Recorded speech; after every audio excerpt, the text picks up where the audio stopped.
Hi guys, Ricky Martin here and welcome back to our behind the scenes journey of the game collaboration between Bandai Namco, Digix Art Studio and Aardman. Today we're talking about the music. It's an important part of the game that can heavily influence the tone of a scene or a level. The team have been working with an incredible roster of talented people, and to hear more about it, we go to the legendary Abbey Road recording studio in London. This is 1111 Memories Retold, behind the scenes.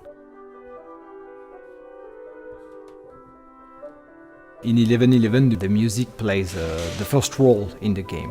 Music is telling something universal to people. It does not depend on your language. Music is universal. So the subtlety we want to convey in the game go through the music first. The war has to be personified in a way, and the music plays that role. Like in one sequence, you can go from pure sadness to joy to naivety to something else, and this can go very quickly. So the music has to guide you and follow this flow in a way, and it's quite difficult in terms of composition for sure. I'm very happy because we finally could work with Olivier de Rivière. It's been years we want to work together. He's French too, we know each other for a long time. He's one of the rare composers who understand and know video games because he's a gamer. From very early days when we had the brainstorm together, Olivier came and he didn't come as a composer to sit back and go, well, just tell me when you want to make some music. He was right in the middle of the storytelling and what, this doesn't work and how about if we put this there and how are we going to turn this into a game? There's a real sense of collaboration there, really trying to get the story and the music to marry together. Is that Olivier will ask questions that no one else will ask. He's really thinking about the emotion and the tone of the story and really bringing that out through his music. It's really great for us as writers because you get a fresh, different perspective on it and you get to really try and incorporate that. A big part of the process for us is actually getting on Skype calls with him. He will often say to us, guys, this bit of script here is really messing with the vibe I want to create with the music. What can we do about it? So we often have to go away and say, okay, well, can we write around that a little bit for him? Because they were mentioning me. I know why. I worked very closely with the writers, so Steven and Sharky. We've been discussing on a daily basis the characters. The music now is much more about telling the story. Very dramatic, but also very cheerful, very sometimes like absurd. It's during war, so very harsh. So we wanted to express all of those situations. The two characters, they are speaking like as narrators, and the music is supporting that.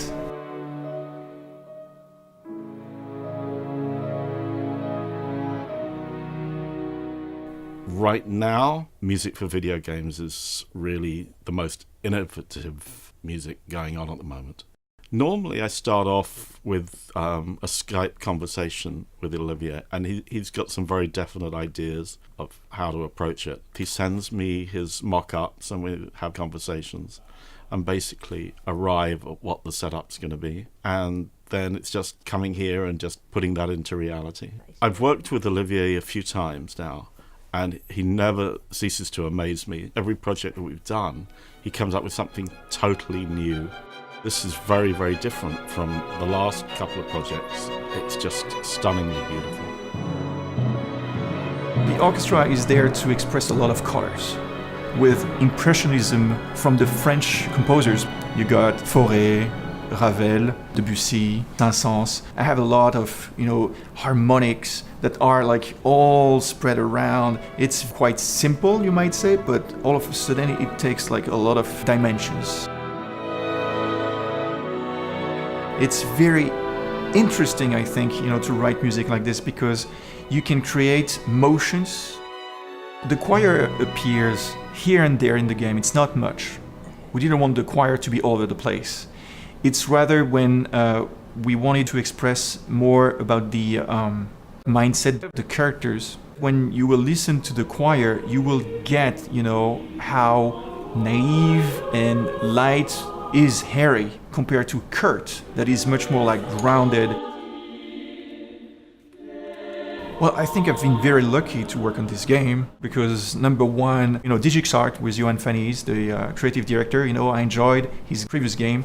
And also Aardman, it's an established animation studio, and it was amazing to see the art direction, and I thought that we needed to have music that was completely unique to support the style and also the ambition of the game.